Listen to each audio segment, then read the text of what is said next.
Welcome to another episode of Something for the People. This is your boy B Hunt, aka the Silent Prophet, along with my co-host Big Country. What's good, people? For your viewing pleasure, we have DJ, Ooh. top notch. We back in the building. We gonna jump right into it, y'all. So it's gonna be a little touchy, but should a parent tell their child the ugly, honest truth, or support their dreams with a lie? So, I feel like there's a mix because I need to let you know the odds of you getting what you're going to get. Like if you told me I want to be some world famous rapper, the odds of you becoming that is minimal, but it's still very possible. Okay. Because in reality, if I told you the odds of you becoming a doctor is really hard, like really, low, but at the same time, it's just because it's very difficult. Right. So it's like, Well, I'm going to more tell you the likely truth. for you to be a doctor than an NBA star. True. So I'm like,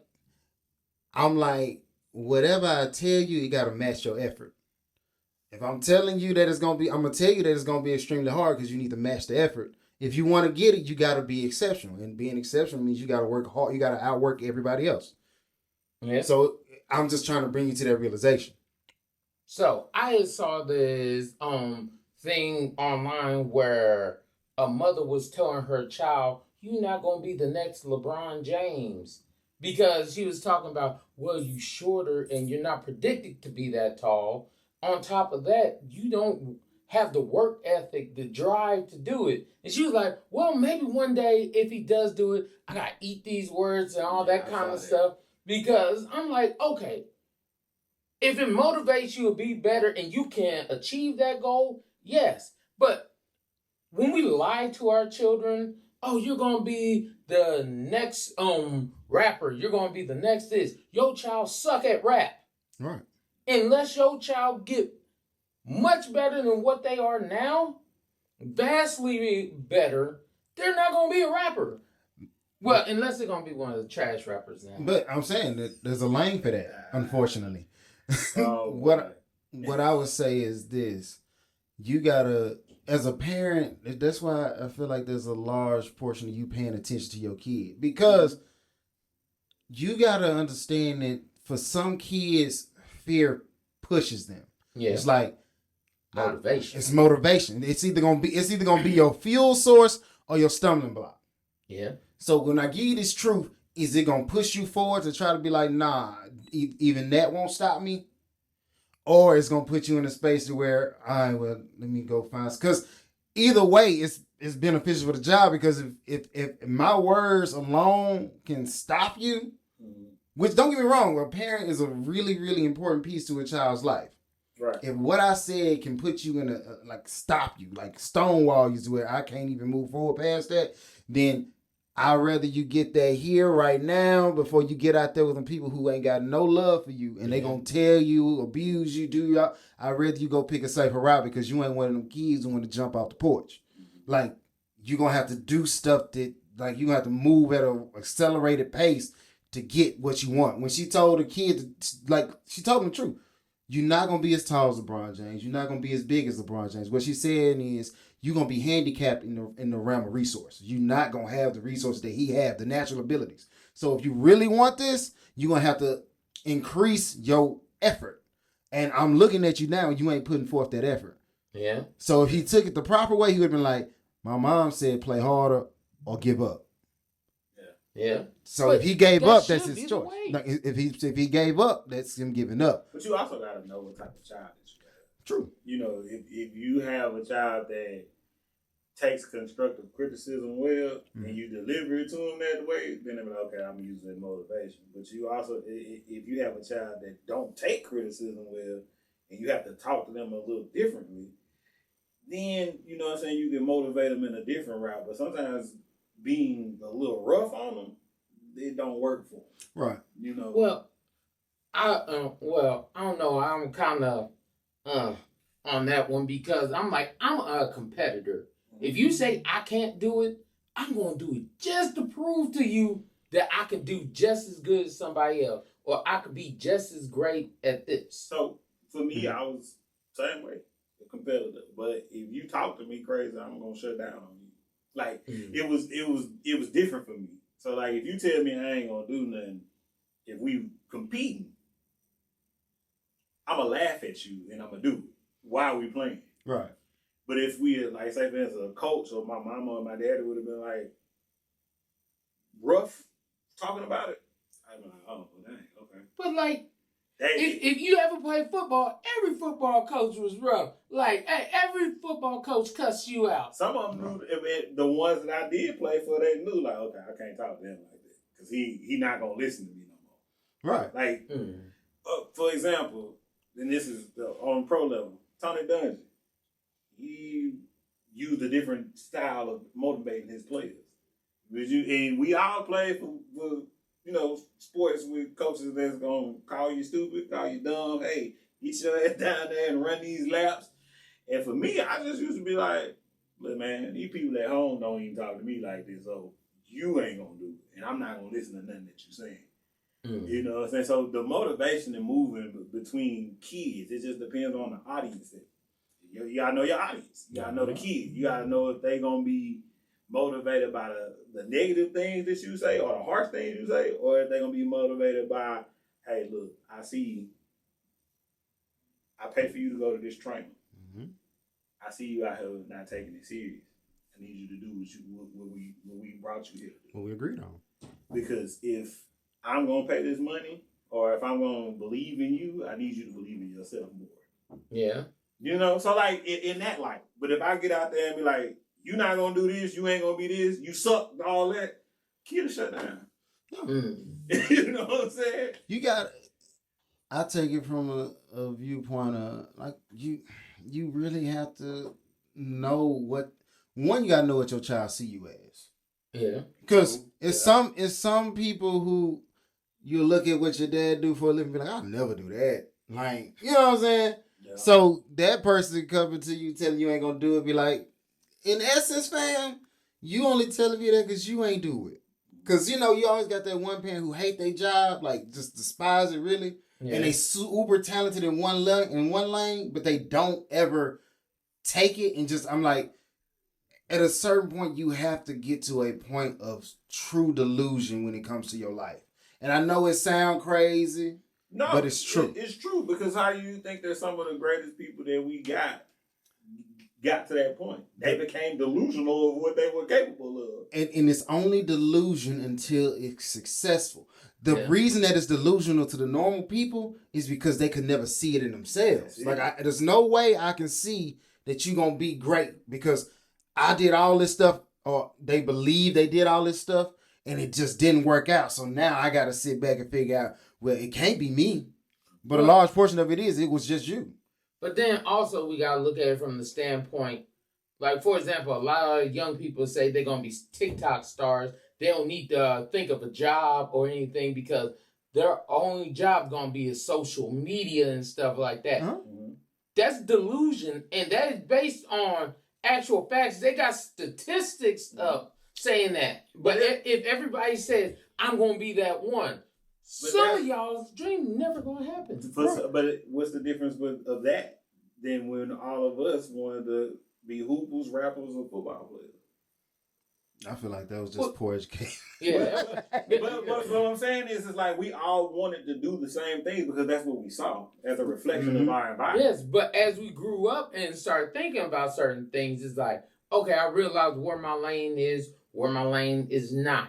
I got you. But nobody's telling people or giving people the idea what your lane should be. Like, again, if you are 5'5", the likelihood of you going to the NBA, 1 out of 1 million? Because who was the shortest person? Muggsy Bogues was the shortest person in the NBA. Who else?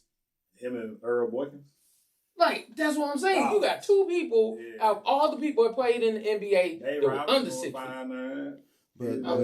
But we bringing up these names, and the thing I want you to understand is their work ethic is towers up. Like you talk about Muggsy Bogues and his handles, you're gonna be like, it's ridiculous. It's not.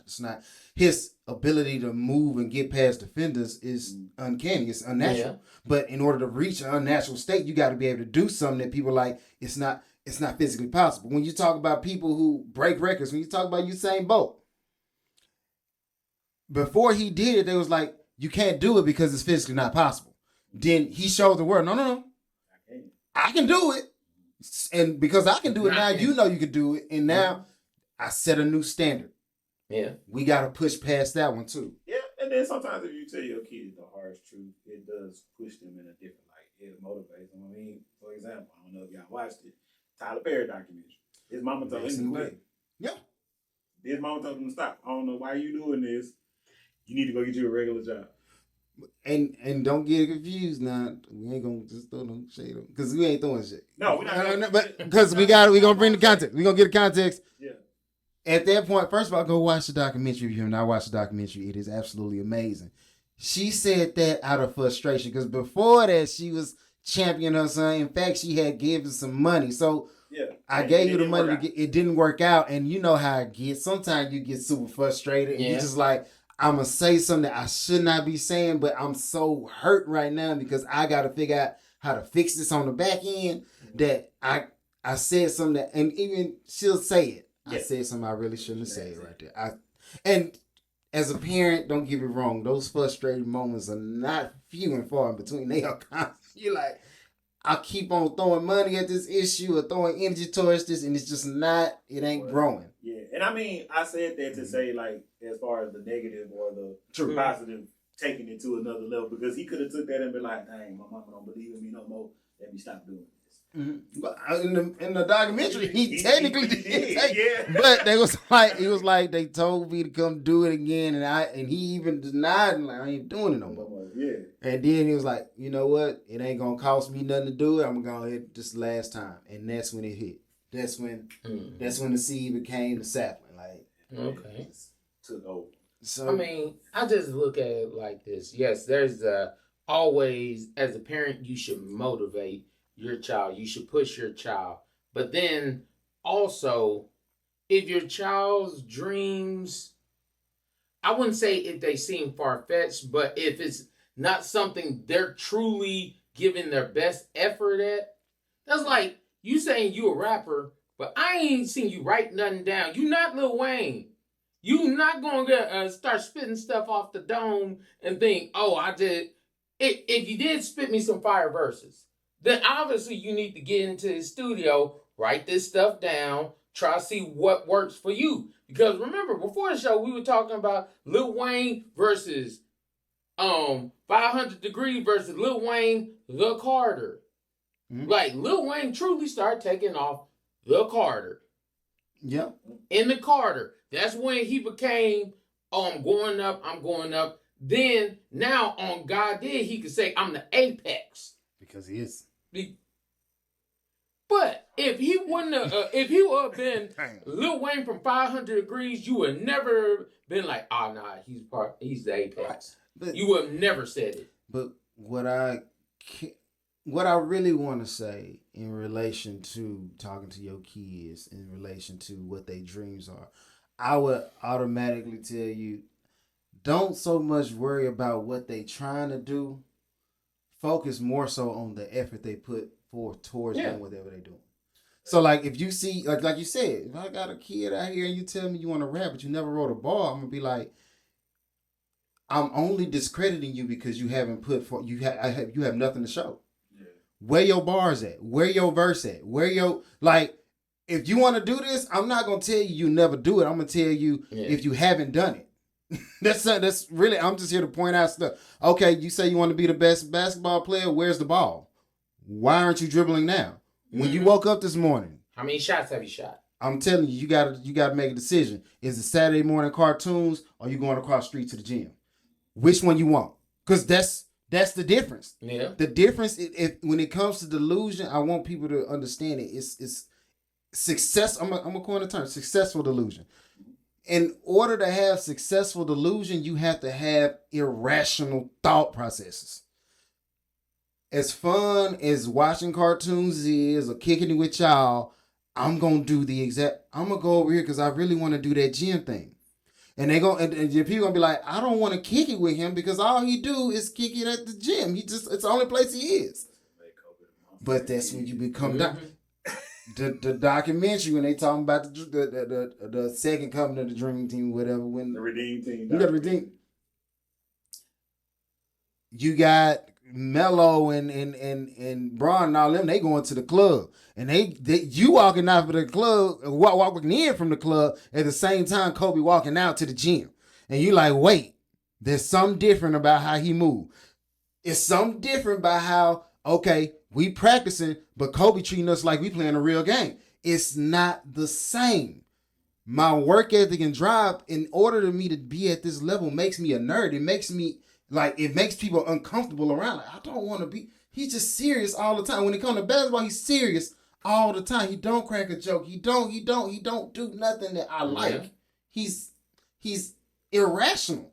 What was it? They were talking about Jordan was mean and a jerk when he was on the court to his own teammates. He talked bad about them. Like, hey, you gonna do this. This is what we're gonna do. He cuss you out, all kinds of stuff. I'm like, hey, you serious about your craft? But it's like what you learn is those people who just own your neck and applying pressure all the time. You got pipe bombs and diamonds, and they both made from pressure. So either you finna blow up because you can't stand it, and you just gonna get out the way so that somebody else, or you gonna sit back and you gonna be like, I know I gotta change form. I can either be the coal or the diamond. I gotta change form though. Yeah. And if I'm not gonna change form, I need to get out of this way because the pressure not gonna come down. Yep. So as the person applying the pressure though, you gotta understand there's a certain way that you apply pressure inward, and it's a certain way that pressure get applied outward. The reason the pipe bomb explode because it's outward pressure. It's pressure on the walls of the container. Boom. For the diamond, however, it's pressure inward. You got to internalize that pressure and understand that the person talking to you is trying to change your form. I'm trying to refine you to a point. I keep telling you ain't good at this basketball thing. Reason being, because I'm not trying to push you away from it. I'm trying to make you double down. If it's really what you want, double down. Yeah. You said you want to play basketball. Okay. For Christmas, for Christmas, when I bought you that third basketball, I should be on the third basketball because you done wore the other two out. Yeah. You know, every Christmas you getting a ball. Dribbling with both hands. You know, instead of buying you the game system, I bought you the top shoes. I bought you because I'm invested now. And that pressure from me telling you like, okay, you said you want to do it. I'm not stopping. Yeah. When you tell me you want to quit, I'm gonna tell you get your ass up. Mm-hmm. Go over there, get back to back. I quit the team. Well, we finna find you another team then. Or go back and talk to the coach and apologize. He yelled at me. Go back and apologize and shut up. Mm-hmm. This is the pressure. I mean, it's different. It's different. It's different. All right, moving on. Do you want comfort or a solution? A podcast says before you talk to your significant other, you should ask this question. And I thought about this, and a part of it made me really think. Because if you ask beforehand, do you want a solution or do you want comfort? Because, sometimes we'll come up with a solution because it's like, if you talk to me, especially for more men, they're more solution-based oriented. It's like, you have an issue, I'm trying to solve that issue. That's what I'm trying to do. And then I realized even with my wife at times, well, I really didn't want an issue. I just wanted to talk to you about it. I'm like, well, hell, I was thinking you wanted to get solved. So it's like, if you ask beforehand, which one do you want? Do you want me comfort or do you want solution? Wouldn't that be the easiest way? Depending on the person that you're dealing with. It's always why we gotta be? Because it is. It's the truth. Like that. I start that. I think I say that every time because it really does depend on who you're dealing with. Because and for me, in my cases, I always go in from like a counseling type situation. I listen to what you got to say first, and then be like, okay, what's next? Where do we want to go? Where we want to go with this? It's kind of me asking you, do you want a solution to the problem, or you just want me to listen? What's the next step we gonna take? Because sometimes they just want to vent. The person just want to vent to you. Sometimes they don't want you to solve the problem. They want you to, or they'll give you they'll want the feedback from you so that way they can figure it out on their own. Right. You know what I'm saying? Because when we get into relationships, marriages, partnerships, we have to sometimes realize, even though we are one, we're a team, that person is an individual still, and they still want to be able to solve individual problems on their own. You know, like, I was functioning like this before I got with you. I still want to be able to function like this and still be that person. But I have you as a resource to be able to sort through these things, because sometimes my mind has so many things going on in it at that time that I can't differentiate my thought processes, and I need you to help me slow it down. Mm-hmm. Mm-hmm. So that's why I say it just depends on who you're dealing with and what the conversation's about. It's a lot of factors that go into it, in my opinion. I would go with it this way. If you're dealing with somebody and you ask that question, like, do you want the solution or you want me to make you feel better? Because that's effectively what we ask. Okay. So doctors do that all the time. So I can fix it for you. You say your leg hurt, let me cut it off. You gonna have to look at the fact that you ain't got a leg no more. But that problem is solved. Because now, with the dead limb gone, you're going to have a far better life and all that. You got to get past yourself to live with this. A lot of people, and the reason I say what he's saying is proper, you got to know the person, is a lot of people can't get past themselves to actually deal with a solution. Sometimes solutions hurt, bro. Yeah. You ever get, like, if you were stabbed, like me you stabbed me? Stay on top. If you were stabbed like I stabbed you, to the point where you were impaled, leaving it in you is better for you. Until we get to somebody who can repair you completely. Yeah. But the person looking at it automatically, instant, like the reaction of it is like, I am impaled. Stop it. Pull it out. Bleed out. Die. Do you want to feel better?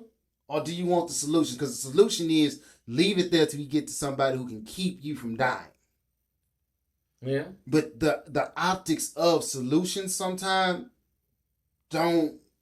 people like, I don't like the way it looks. It's a lot of, when you talk to somebody like a Michael B. Jordan, fam, I don't know him, by the way, at all. Just state facts. But a lot of people just say, "Oh, Michael B. Jordan moved like a nerd." Like that's what they saying now. He got a incident with a reporter he was talking to her like, "Oh, you remember me? Yeah, the nerd guy. Remember? Yeah." With the radio personality. Exactly. Mm-hmm. Yeah. Oh yeah. The corny kid. Yeah, the corny kid. Yeah. Call me about what you referred to me as when it was, because you didn't see the vision. Yeah. Right. The solution for him to reach the levels that he's reached currently was to double down. That's the pressure. Some people the people who don't get it ain't gonna understand it, and because they don't understand it, they gonna criticize and ridicule what they don't understand. The solution, when it comes to men, a lot of people criticize the solution. If I tell you, in order for me to fix your car, you gotta leave it here with me. So you mean to tell me I gotta find another way to work? It's uncomfortable. So you mean to tell me I gotta find a way home? It's uncomfortable. Yeah. But when you get back to this car, or when you get back to this situation, it's fixed. We ain't worried about it no more. You leave it with me for a small amount of time, which I know irks you, because you don't want your homegirls thinking that you ain't got a car. You don't want your coworkers be asking what's going on in your life. You don't want none of them. You don't want the questions.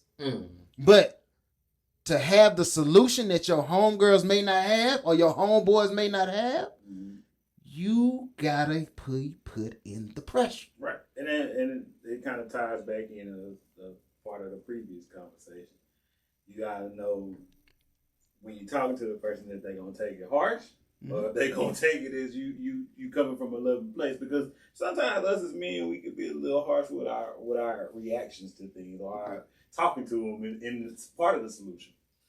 So you have to know your partner. You gotta know how they interpret things. Mm-hmm. Well, I kind of I understand exactly what you're coming from, and I do agree. But then it also goes to that other point. You will have to understand, if you are going to keep talking to someone about the exact same thing over again, they're going to get irritated. Right. Like, no matter who it is, if every single time you say you don't want a solution, you just want to vent to me about it. Like, if, let's say you going, I hear more women than men talk about this. Oh, well, I can't just tell my mama this, or I can't just do this with my mama because, guys are different from girls. And I'm like, no, not on that. I give you a solution. Hey, let them know exactly what it is. Mm-hmm. It's like, we all grown now. There's no more stay in a child's place because I'm no longer a child. Mm-hmm. I have my own family. You have your family. I love you. You raised me to be an adult. Mm-hmm. So now that I'm doing the adult thing, you can't be like, oh, you're still a child. Yes, right. I'm your child, but I am not a child. True. So if you still going to be basically your mama's little girl and stuff like that, you think your husband want to hear that crap? Well, like, time after time? When it comes to that, I got to double back down on knowing who you're dealing with. Because now I'm like, I know you don't want the solution, but I need a solution. You want to vent to me about something that I get frustrated at talking to you about. Yeah. So what we got to do is find somebody who wants to hear that maybe somebody in the same situation. Ideally, for that situation, one of your homegirls who have the same type of relationship that you have with your mother or you have with your father, whoever that is. Yeah. Because if you keep talking to me, I'm going to tell you what I do. And the problem is, it's a level of frustration because the back and forth, the dialogue is always the same. Because she don't feel like she's getting a solution because she's never going to take it. But you like, the only way that I know is to do it this way because that's how I did it and it worked. It worked for me. Yeah. So you need to talk to somebody who can live in that same situation and the same circumstances, but don't like bow to it. Like I don't break to it. And you need to talk to somebody who got a different method because my method is the only one I know. Just don't work. It just don't work for you. And I'm like, venting don't work for me either. So I don't like venting to you and not getting a solution to me is pointless. I don't see the need in me telling you about it and it never comes to be fixed. I just feel like I'd rather just not do that. Yeah. So for both parties, it just seems like this is a pointless conversation. This is a pointless situation, and it can lead to frustration for no reason. You need to find somebody who can, one, relate, and then two, give you what you seek, not necessarily what you need. Yeah. I agree with that. Only reason I look at it differently at times is because, don't get me wrong, I genuinely care about how my wife feels, what she goes through. But I'm like, there have been times in the past where I've been like, this is the same thing over and over and over again. And I'm like, you should want the solution instead of talking about the same issue over again. Yeah. So if you keep saying, oh, no, I don't really want the solution, stop talking to me about it. But then I admit I've been a jerk. I'm okay with that sometimes. Because after so long, that's like if I tell you, like, if I were to complain to my wife day in, day out about my job, it's like, okay, you gonna look for a new job, baby? Stuff like that. Right. It's like, obviously, if you hate this job that much, maybe you should start looking elsewhere. Yeah. Solution. Yeah. Very much so. Now, if you gonna complain to me, I ain't gonna be in a marriage 30 years and you complain about the same dang job for 30 years. At that point, I'm gonna be honest with you. At that point, I'm gonna be like, I gotta take it upon myself to get you a new job. Hey, I'm gonna walk in the house and be like, you got an interview Monday? No, I'm gonna tell you. No, real talk. Sometimes you gotta be the spark, bro. Mm-hmm. And sometimes you gotta be the one to be like, okay, you don't want the solution. Let me kind of nudge you over there. Mm-hmm. We're gonna take that. Yeah. Because I'm gonna tell you, if you keep complaining about your mama, okay, me and your mama gonna be in the same room, and you gonna see how I operate with them. That's what I'm saying. I'm like, it's gonna be one day where it's like, okay. And you gonna try to correct me. And I'm be like, Be like, look. Hey, nah, you asked for this. when we at home, this is what happens. I need you, whatever this is, I need you to fix. Yeah. Talk to him. Yeah. Easy. Be like, hey, look now. I ain't gonna be hearing about you too many more times, man. With all due respect, You don't live here. I do. I live here. I'm not about to have my house like this because of something you do. Yeah. I'm telling you, hey, ain't no. The shoes that run my house are unfortunately not your size. So I need you to understand. I'm gonna run this one, but you run that one, and she in my house now. Move on. When she over there with you, run it how you like. Right. But let's be honest. I don't know a man that hadn't went through that at some point in time. Yeah. And like, oh man, why is this? Why you keep going over there for this? Like, you really keep going over here to deal with the same thing and tell me about it. And then I'm like, well, did you try this? Oh, well, that don't work. Well, did you try this? That don't work. Did you actually try it? That's where I be at. I be like, you telling me it don't work. I hear you. When did you do it, though? Well, no. When did you do? Well, I can't name the exact moment. What I need you to do next time, I need you to go over there and do it first. That's how you start the whole scenario. Start right there. Right. They ask you this, and in response, you do this, so I can know that particular solution don't work. And then I'll craft another one for you. But until you show me that my tried and true method don't work, when you fully show me that 1 + 1 is in fact not 2, I will honor that, and I will let you vent. And don't get me wrong, I'm not telling anyone to be disrespectful, do some ignorant stuff or anything like that. But at some point in time, you realize you grown. Like I would say that it's not about it's disrespect. Disrespect has a frequency. Like, all right, some stuff we already know off the bat that's disrespectful. Like, I don't walk in my house and hit you with the Rick James. I ain't finna put my muddy shoes in your couch. That's outright disrespectful, right? True. As adults, because you've had so many different experiences in life and you come up with so many solutions to things, for you to keep bringing something back to me at the frequency in which you do, if I have to deal with that same thing over and over and over, that's abuse. And that's disrespectful. Okay? If I tell you the solution that I know works, and you bring me the same problem and not have heard me when I spoke, it was disrespectful for you to not listen to me when I told you, because I told you the solution that you did not take. What makes you think I'm going to tell you I'm going to tell you the same thing because I know it worked. Right. I'm going to tell you that until you show me that what I told you don't work. Then I will recraft that solution. Yeah. But it's disrespectful to expect me to hear you if you don't hear me. Agree. Gotcha. For sure. And that's what that is. All right. We're going to move on to the next. All right. Here we go. I hope y'all ready for this. Is it fair for one partner to have significantly more power in a relationship than the other? Depends on how the power is laid out. Like, it's okay to have more power. But if you're abusing your power, that is a different story. Because for me, I'm a firm believer. I do believe I have more power than my wife. But my wife has the power to make me think and stop what I'm doing. There's nobody else going to stop me doing whatever the hell I said, because I'm like, if I said it, that's exactly what I'm doing. But because you're my wife, hold up. You know what? I will step back and think about, you know what?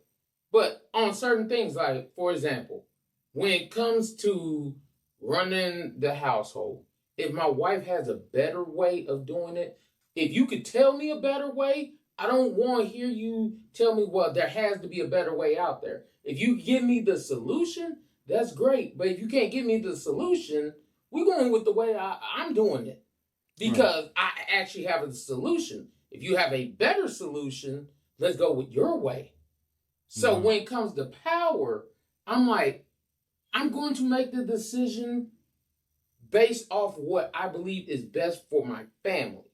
Not what's best and not based off of what's best for me, but for my family.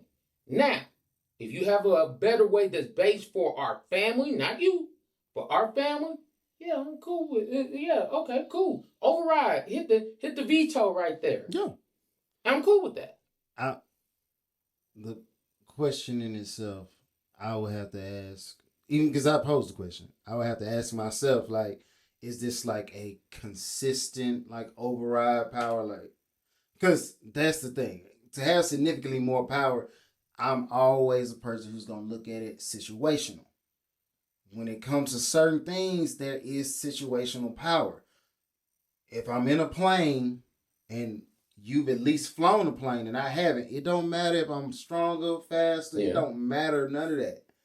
You have at least a higher understanding of our current issue than I do, so I will concede to your make it happen, fix it. Mm-hmm. Do you? But majority of the time in the household, the things that are like necessity, most of the time fall in the male's realm. If we talking finance, most of the time, I can't speak for everybody's household, but for a large portion of America anyway, the male makes more money. So if it's a financial issue and if it comes to divorce, then hey, they gonna be like, well, was he making enough money to keep you or was he not? Right? Yeah. That's how it works. When it comes to rearing children, we just had a conversation. My mom coming to the school, granted, it is a terrible situation. I would not wish that on my worst enemy. But my father coming to the school, I would not wish that on Satan himself. Mm-hmm. I be like, look, bro, I know you did some wild stuff in the past, getting kicked out of heaven and all, but that man will hurt you. Mm-hmm. Stay out his way. Mm-hmm. You know? I agree. This is what it is. So I'm like, it really depends on situational authority. If you are the authority or the one who knows best in that situation, and like I said, just based on how men live life, and I'm not here to discredit anyone because there are some women who effectively have harder lives than some men or most men for the most part. Okay. However, I cannot make up the rules for the outliers, bro. When you go to work or you go to school or you go outside, most of the time, unfortunately, you're going to be seen as the villain, especially being a big black man. Yeah. I hate the fact that it is, but it is what it is. Yeah. So you have to move in a way to where you playing on hard. You strategize too much for you to be in a position to not have the authority or the autonomy to do what you need to do to get yourself out of situations. You've dealt with more issues in relation to I'm just trying to survive than your wife has. Yeah. Because of that, you have more solutions or more authority in high pressure situations because you've been confronted with more high pressure situations than your wife, unfortunately. Yeah. Unfortunately. Yeah. I mean, and for me, I say kind of like what you said as far as it depends on the situation. Like if it's on the protective side, I've been out here. I learned it. I know how it is to be watching your back and doing what you need to do to survive. Keep your head on the swivel. Gotta always keep your head on the swivel. So for me, an example, my wife is a quicker thinker than I am. I'm more methodical. So if there's a quicker solution to the problem and you can come up with it, like you said, if there's a better solution, a quicker solution, okay, let's talk about it. Yeah. I'm more of a counsel type of person. So like if we can sit down and we can have a counseling session about it or just a brainstorming session, I'm going to rock with it. I'm not an on-the-fly thinker. Right. Because I'm not going to make no rash decisions just out of the blue. You're going to have to let me sit there and I'm going to have to process it. Now, you may think of A, B, C, D, E, F, G, and I might just be on B. But if your C and D can eliminate my B, let's move it up, and that's a concrete plan. Yeah. And just to add to that, you gotta know who you dealing with. Again, you gotta know who you're dealing with. If you, as the person that has the majority of the power inside of the relationship, you gotta know that your significant other or your partner in this whole thing has a level of power that you have to respect. Yeah. Mm-hmm. you can't discredit what they come from, especially if they're trying to contribute to the betterment of your life and the betterment of y'all's life and y'all's family's life. The effective leader is always a good listener. Yeah. Mm-hmm. And if you think that your answer is always the best answer, you're not gonna succeed. You're not gonna win in this life. That's stupidity. If you think you're always right, you think that nobody can ever tell you anything, you're ignorant and stupid. But that's also an abuse of power. Yeah. Like you said earlier, like there's an abuse of power because it's like, I ain't worried about nothing she talking about.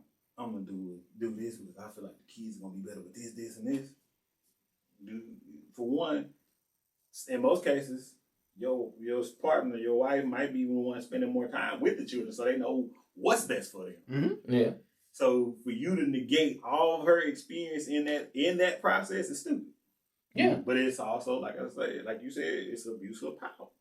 So, like, I also was thinking about, yes, situational. There are certain things, like, for example, the way I grew up, how I've grown up, I'm always aware of my surroundings.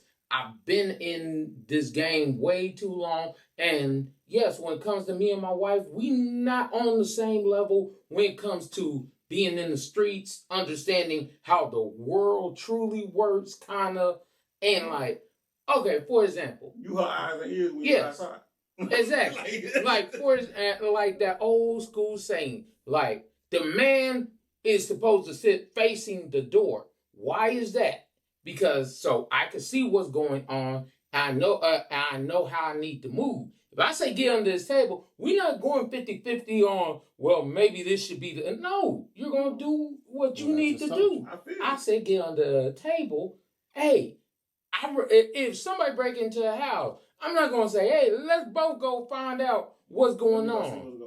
Yeah, it's like, hold up. I ain't even going to ask you. I'm going to be like, hey, if I ain't back, if you hear anything, get the kids, get out the house, and go.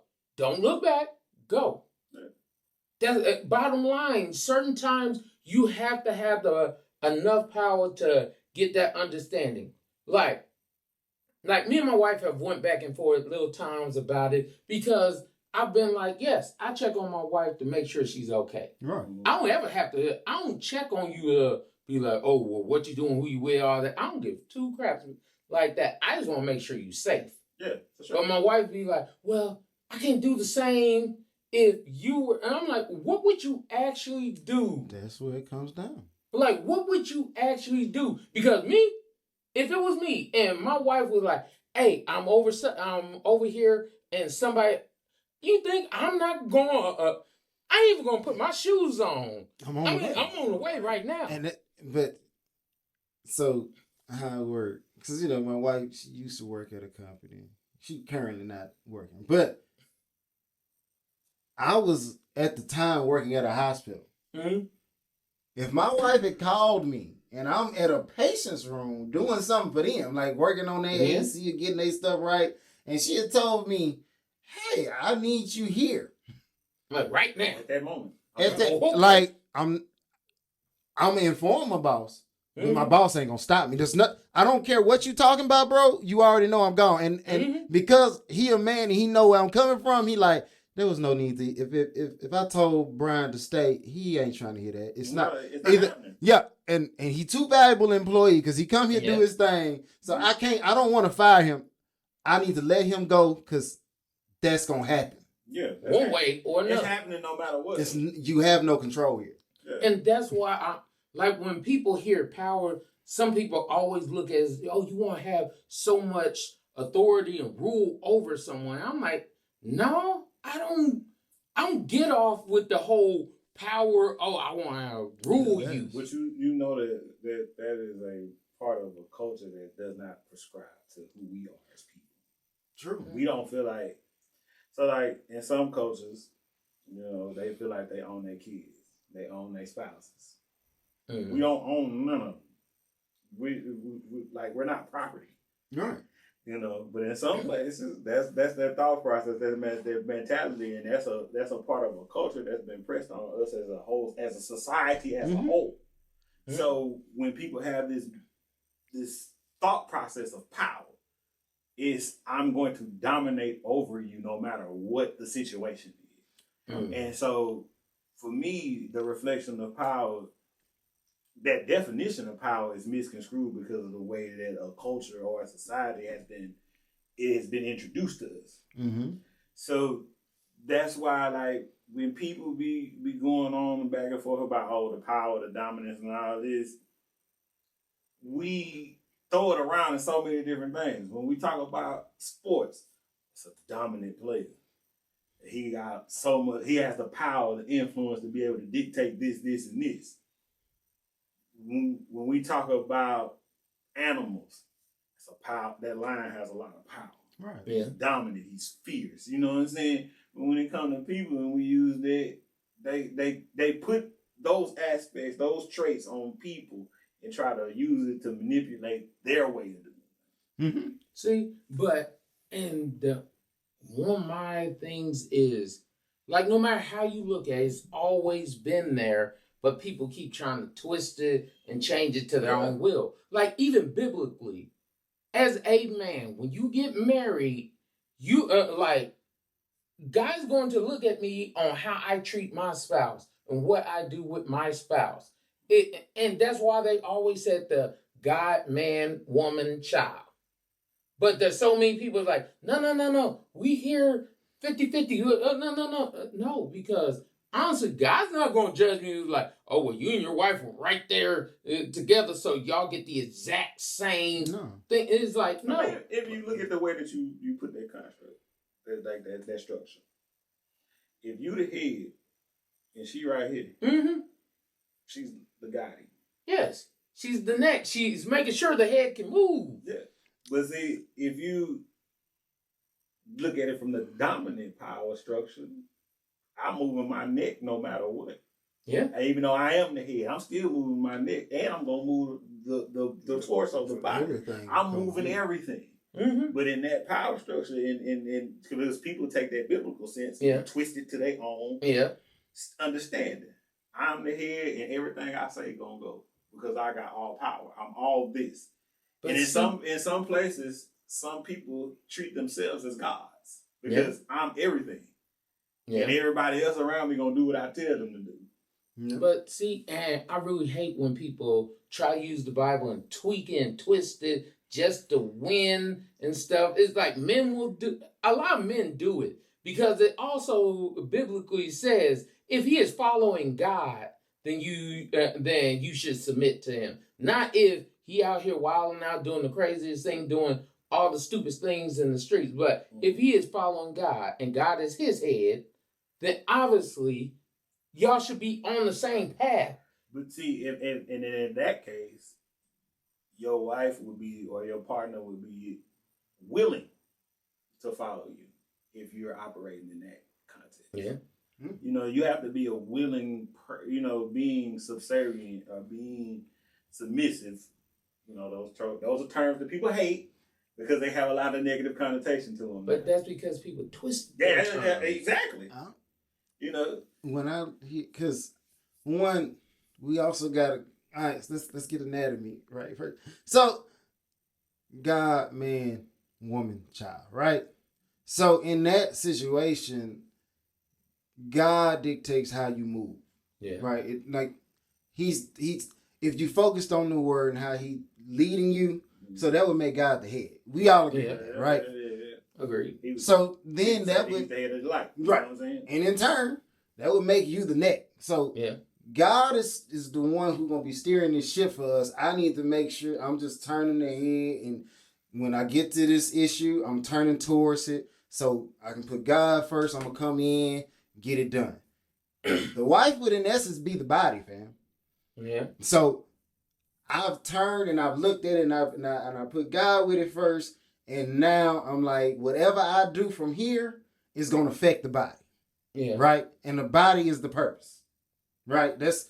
I'm trying to make sure you are living good so we can prolong this to get us going where we need to go.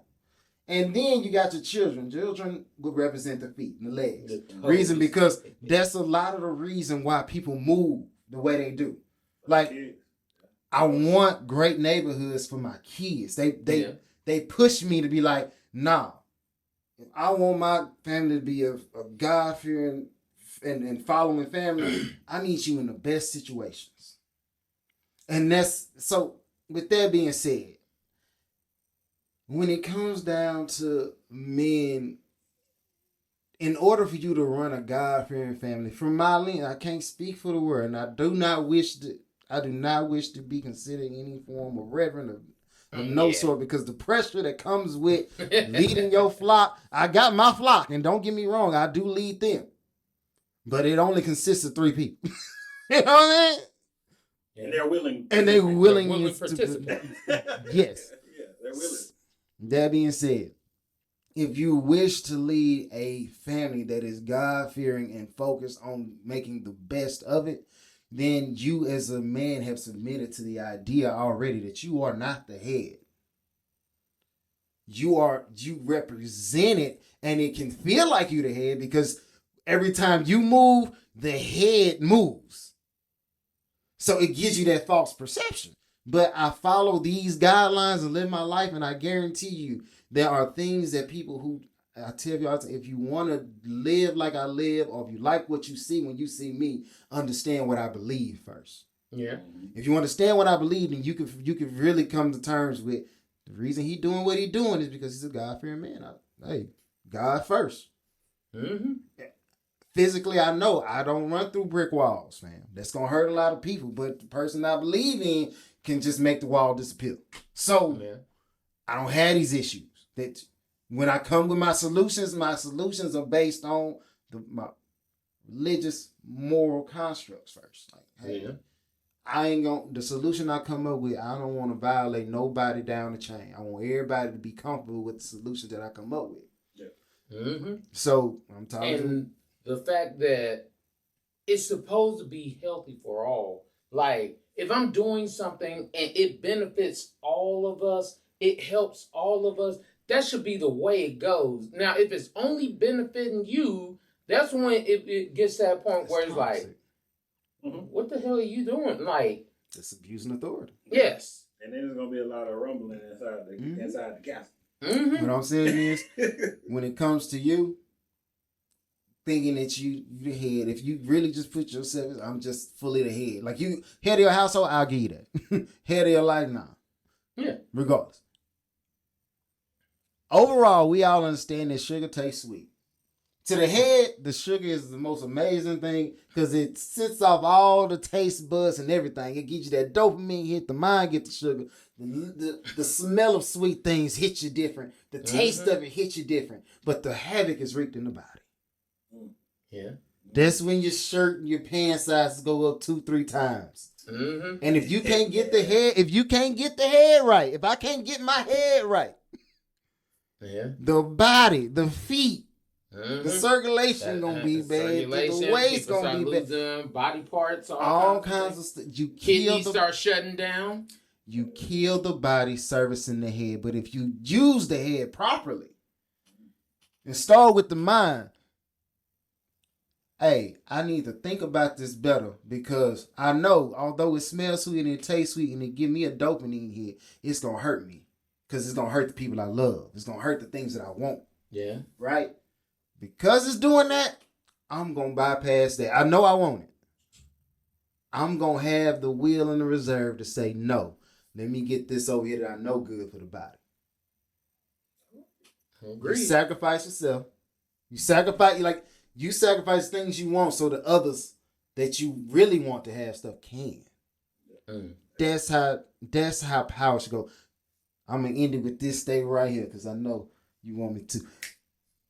That Kanye West song, he said all that stuff in the verses, the power song, but the final word from Kanye that you know, it's to stand outside of the, you know, when they hit the I don't want to call it the bridge. He said, "Do you have the power to let power go?" If you can let it go, because you can do whatever you want, but if you can stop yourself, that's power. All right, we gonna jump into You Won't Believe This, and You Won't Believe This is brought to you by. As always, love to shout out my beautiful wife. Love you, baby.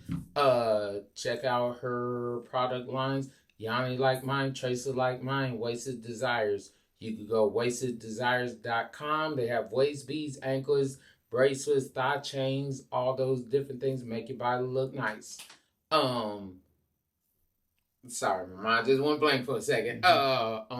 Traces Like Mine is hair care products for a black woman by a black woman.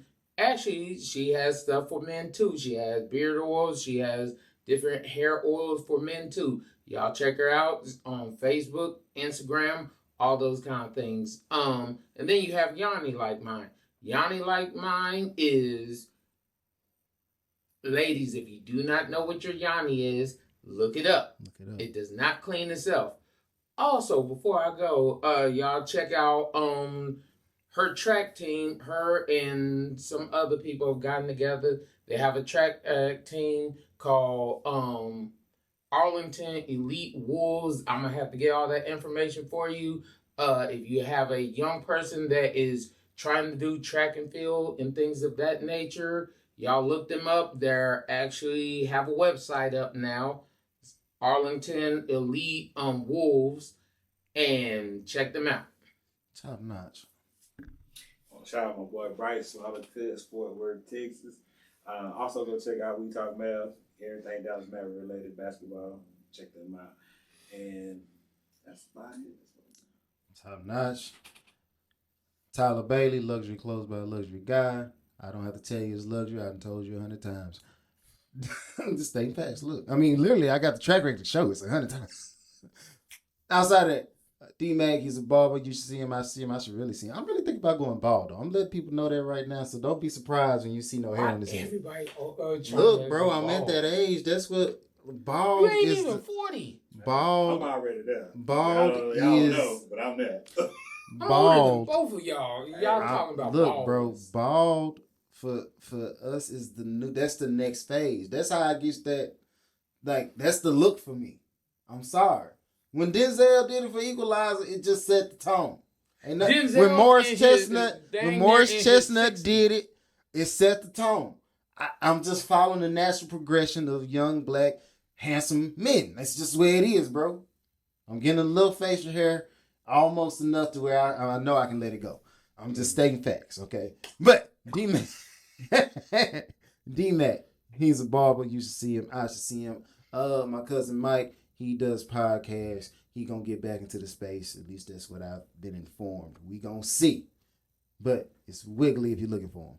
Okay, and of course, I could not get past this segment without shouting out the true people who bring this production to you. And that is something, the number 4, DA people. And that, of course, is us. So, if you're on YouTube, type podcast. Right after that, I'm going to say it one more time so you can get this. There's something, the number 4, DA people.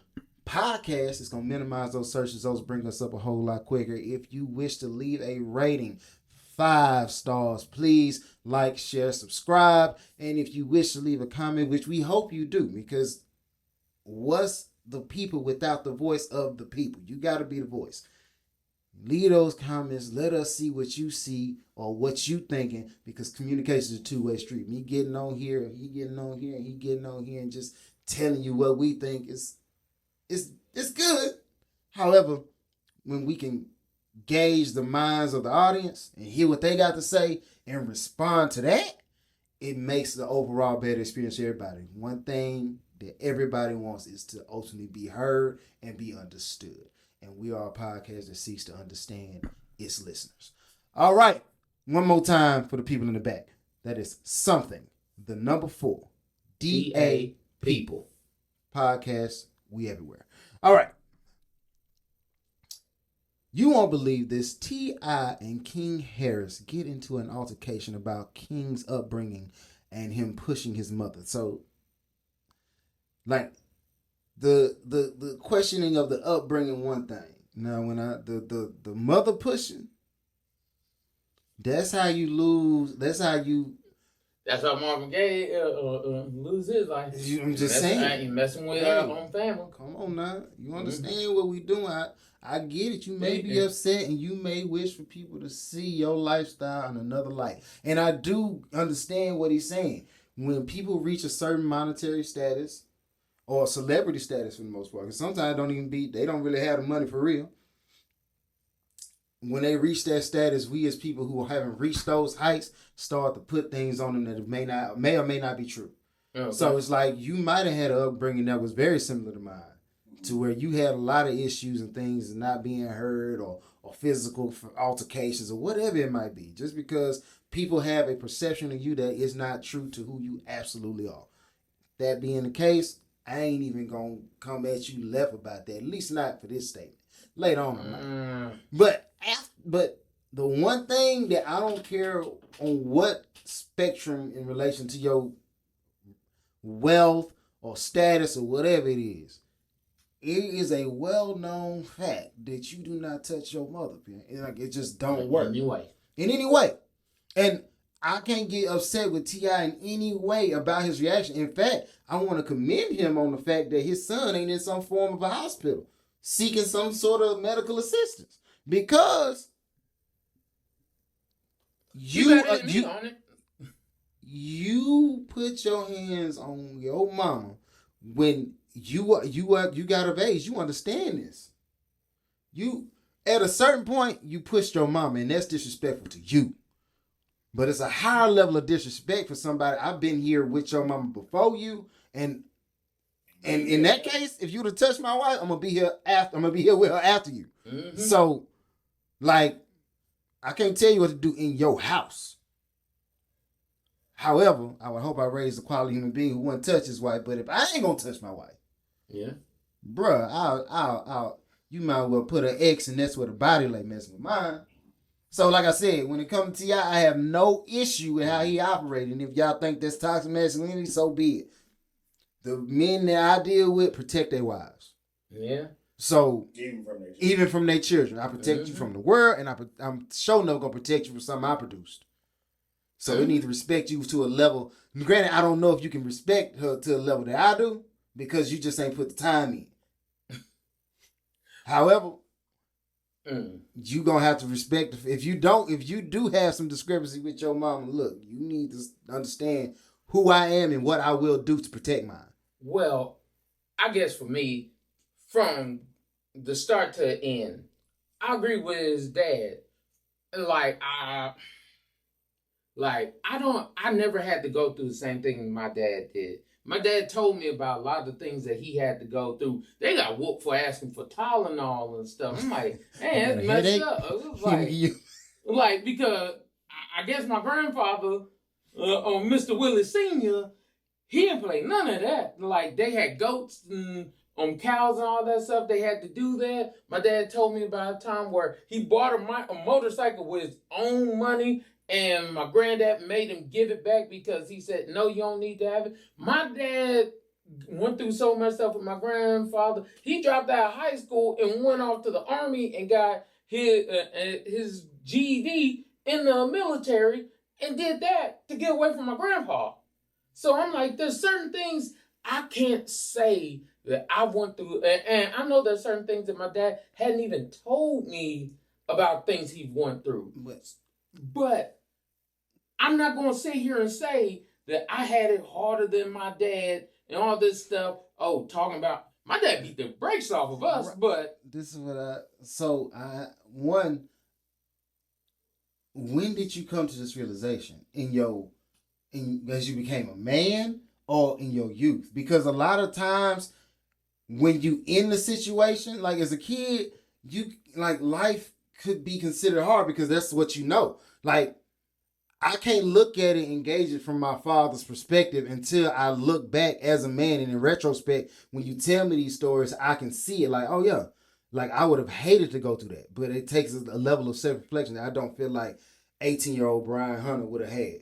I'll say it like this, because I moved out of my parents' house when I was around 17, 18. When I got out on my own and I started seeing the world myself, what the world really had to offer you, I could understand why my dad raised me the way he did. And that's one of the reasons why I could say I'm strong as hell, because I know my old man raised me to be strong. Right. We got a lot of whoopings and stuff like that, but I'm like, if I wouldn't have got certain things from my father, honestly, I think I would have been a weaker man now because I would let the world.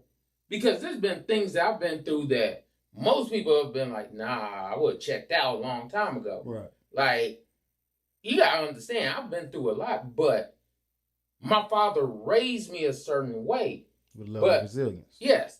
So I feared my father. I respected my mother. Mm-hmm. Like, I've never feared my mother, even when I was little. It was like, okay, I've always been bigger than my mom since I was like 10. But I knew I would never put my hands on my mama. I knew I would never cuss my mama out. I knew I would never do any of those kind of things.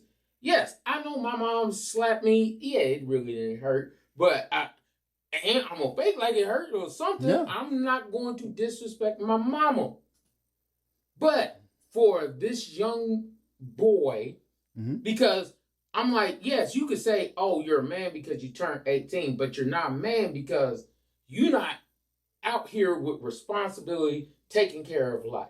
So would you say, based on what you said, would you say that his response is really based in the fact that he hasn't really like pretty much what old people say, pop the titty out his mouth? Yeah. Do you feel like his response to his father in that situation is more so based on the fact that he's still being coddled? Yes. So he don't have a true barometer to life? He ain't never had to truly work. His parents provided a life for him that he, even if he wasn't a rapper, if he wasn't any of this stuff, because I don't know what album he's come out with because he hasn't.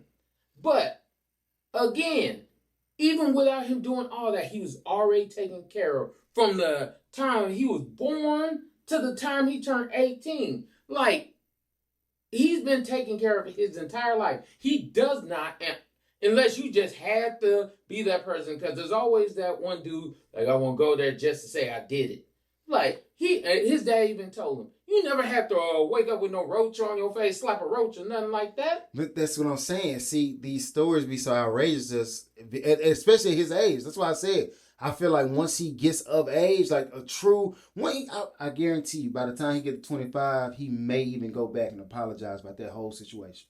Because he gonna get to a point where I've seen enough and understand enough, and even if it's just from seeing how his friends and stuff either fell off or took off or whatever it might be, just seeing their lives and comparing it to like, man, he right. I never woke up with a roach in my. I can't really tell you a roach from a water bug. I can't tell you that. I'm willing to bet you I don't even know what his first car was, but I bet it wasn't no Honda. Yeah. I bet $5. Shout out Honda for coming through. Honda 88. You know what I'm saying? Honda cool 88. Man, we gonna rock with it. I bet you whatever his first car was, it was a luxury car. Yeah.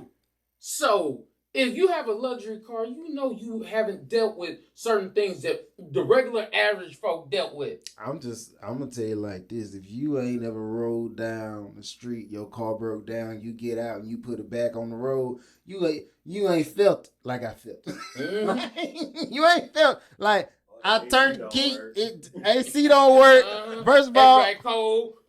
Put them covers over you. The defrost don't work as teasy. We was riding down in the Ford Tempo, fam. The ice that froze over the windshield. I'm like, you need to look out the right. I'm going to look out the left, fam, just so we don't hit no car. If you ain't been there, you ain't been there. I learned the hard way. You heard me? I went in the house and got some water and tried to defrost it with the hot water? Cracked the window. I ain't know no better. But you got it. But yeah, see what I'm saying? That's what life teach you. This is what I'm saying. You gonna learn. For King, when you haven't been there, yeah. Like this is a lesson he probably never gonna have to learn because he always got the defrost option. Mm-hmm. So when you telling him about roaches on your face, he's like, first of all, I've never really for real been in a close encounter with a roach like that. Mm-hmm. So you telling me about space age stuff? You telling me about a time that does not exist? If you talk to not my father's father, my father's father, he gonna be like, you ain't never had to go get water out the lake. And I'm gonna be like, you right. Mm-hmm. I don't know what that means. You have to go use the outhouse. Yeah. Indoor plumbing. If I didn't see it on TV, I would not expect them to exist. I'd be like, you mean the porta potty? That's what it looked like. That's what it looked like. But it's just made out of wood. It's just made out of wood.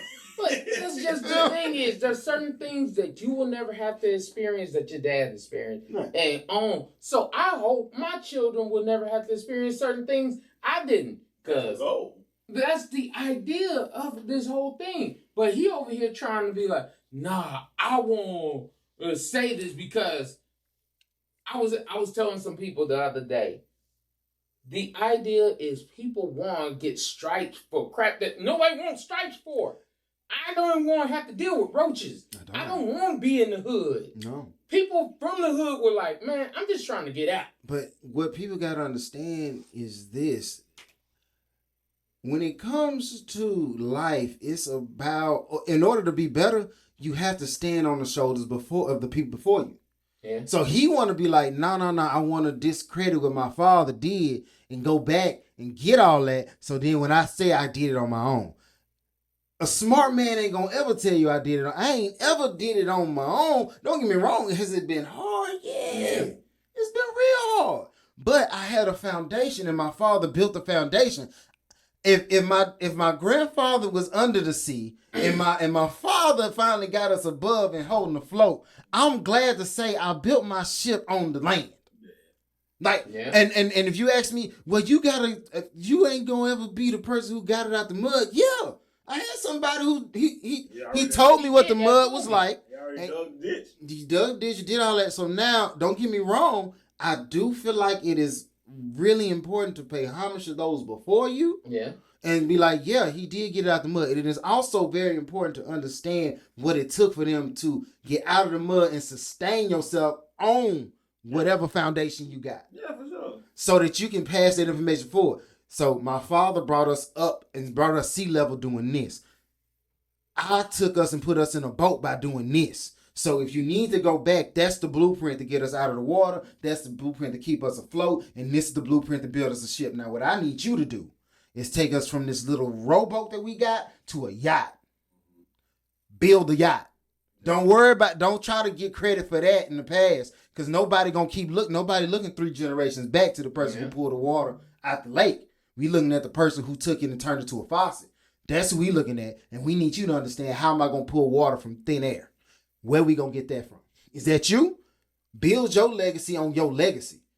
Don't worry about the people who going to be looking at like you ain't your daddy. Of course I'm not my father. I never intended to be him. My father didn't make me to be him. Every time I talk to him, every time I talk to him, he said, what I did ain't going to sustain you. And he's done amazing things. My mother, what my mama did, it's not going to sustain you. Mm-hmm. Go right now, think about it. Ask yourself this question, both of y'all. 40 hours a week, 80 hours a check. Do you really feel like that's going to sustain you? No. It did great for your parents, though. Yeah. It did great, but we also know at this point, this is the side hustle state. Either you finna get you a 3-income household by whatever means you do it, or you finna get you a side hustle. Or you gonna starve.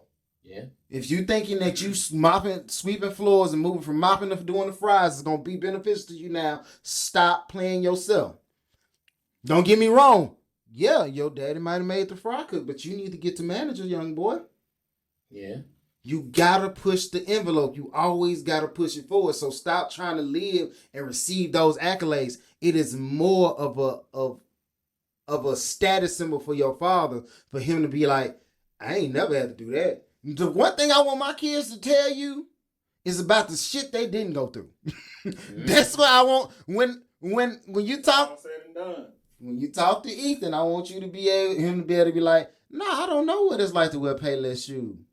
I don't know what it's like to have shoes so tight you feel the need to take them off and walk barefoot home. Yeah. I don't feel like he need to tell me these things. Like, that ain't what you need to do. You need to be telling them, yeah, you know, I probably didn't have all the colorways of the Jordans, but I did have some Jordans, Sam. Mm-hmm. And for my kids, now whatever they rocking, I made sure they had those in abundance, but also understood that my father had Payless shoes on at some point. Yeah. How we got out the mud, how we sustained on top, and what I'm gonna do to push the name. That's why a lot of people, you want to be T.I. Harris' son because the Harris name should carry so much weight. That's one thing I hate about the generations today. And it started kind of in our generation. People don't put no weight on the name no more. Yeah. Like, it's a status symbol to be like, no, I'm Neil's son. Like, what you mean? Willie's son. I did what he did, and understand that what he did put me in this space to now I'm doing this. Just think about the level. We went from one camera process. I thought, was it a phone? I don't remember what it was. We went from one camera, now we got 3, fam. When my son come along, if he decides to do podcasts, I want him to have a red cam, bro. Red cams on multiple angles, sitting on the stage doing his thing, and be like, nah. If it though it say the Hunter Show or something for the people, the new generation, whatever it is. I want him. Hey, whatever it's called, you feel me? I want him to be like, yeah, my father did it there, got me here, and watch. I want something for the people network. Granted, I'm trying to get there anyway. With the building with your name on it. I want you to have that Maxine baby experience. Yeah.